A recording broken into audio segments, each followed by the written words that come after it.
fañ amu fi booy fañ ko fii waaw mi ngi nii booy fañal fii régler problème mu Sénégal gii xool leen lii population yi xool leen nit ñi Dakar capitale Sénégal war naa am lii xool leen moto yi kenn mënta dawal lii xool leen nit ñi buntu grande mosquée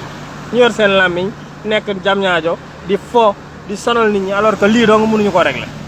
gis ngeen ko nii oto yi yàlla bu ñu paan ci diggu ndox mi laa am